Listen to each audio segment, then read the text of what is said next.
Did you know that over 60% of people who combine cardio with strength training end up sacrificing their gains because they're doing the wrong type of cardio? Yep, you heard that right. Cardio doesn't have to be the enemy of your calisthenics progress, but only if you do it the right way. Welcome back to the channel, where we break down fitness myths and give you actionable tips to level up your game. If you've ever felt like adding cardio to your routine is sabotaging your pull-ups, muscle-ups, or handstands, you're not alone. Many calisthenics athletes struggle with this balance, but here's the good news. You don't have to choose between cardio and strength. In fact, the right kind of cardio can actually enhance your calisthenics performance by improving your endurance, recovery, and overall fitness. Today, we're diving into 3 cardio workouts that don't kill your calisthenics gains. Whether you're a calisthenics pro or just starting out, this video is for you. We'll cover everything from low-intensity options to high-intensity routines that complement your strength training. So hit that like button, subscribe if you haven't already, and let's get into it. Let's start with low-intensity steady-state cardio, or LISS for short.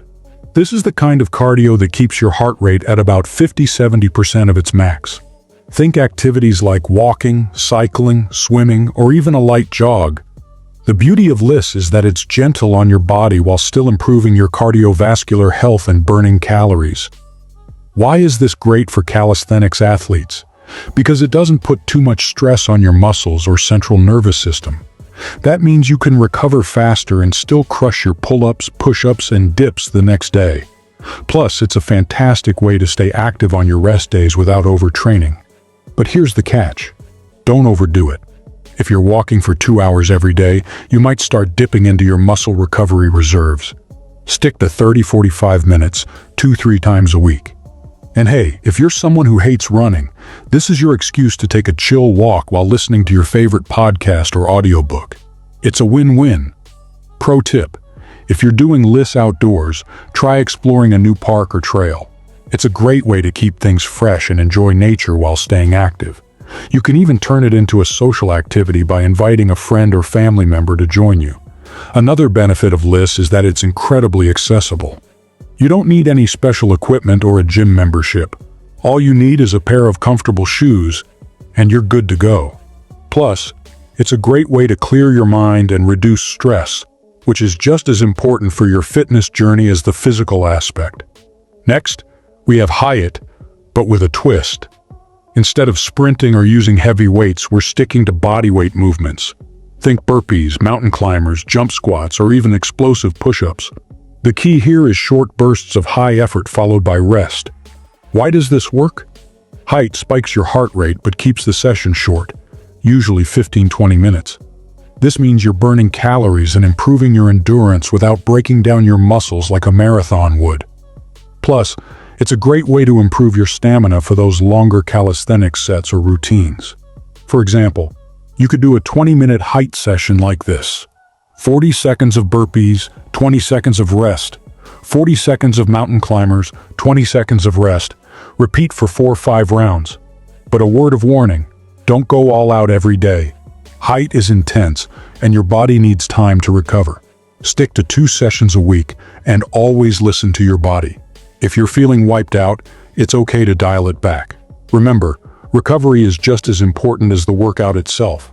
Pro tip: if you're new to HIIT, start with shorter intervals like 30 seconds of work and 30 seconds of rest. As you build stamina, you can increase the intensity. You can also mix and match exercises to keep things interesting. For example, try adding jump lunges, skater jumps, or even handstand holds to your routine. Another great thing about HIIT is that it's highly customizable. You can do it anywhere, whether you're at home, in a park, or even in a small hotel room while traveling. All you need is your body and a little bit of space.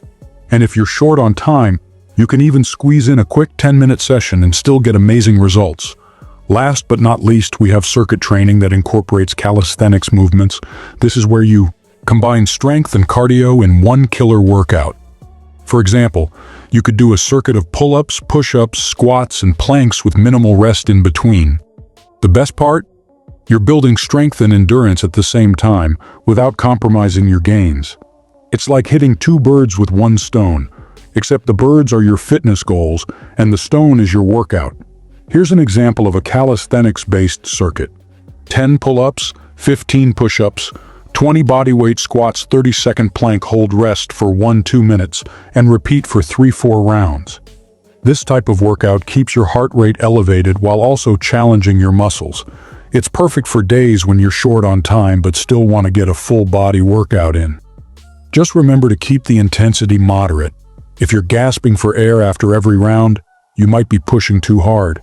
Aim for 3-4 rounds with 1-2 minutes of rest in between, and don't forget to hydrate. Your muscles will thank you later. Pro tip: add variety to your circuits by mixing in different calisthenics movements like dips, lunges, or even handstand holds. This keeps your workouts fun and challenging. You can also adjust the difficulty level by increasing or decreasing the number of reps or rounds. Another benefit of circuit training is that it's highly scalable. Whether you're a beginner or an advanced athlete, you can tailor the workout to your fitness level, and if you're feeling adventurous, you can even add some equipment like resistance bands or a weighted vest to take things up a notch. So, there you have it. 3 cardio workouts that won't sabotage your calisthenics gains. Whether you're team lifts, HIIT, or circuit training, the key is balance. Cardio doesn't have to be the villain in your fitness story if you do it smartly. Remember, fitness is all about finding what works for you and your goals. If you're someone who loves calisthenics but also wants to improve your endurance or burn a few extra calories, these workouts are a great place to start. If you found this video helpful, give it a thumbs up and share it with your workout buddies.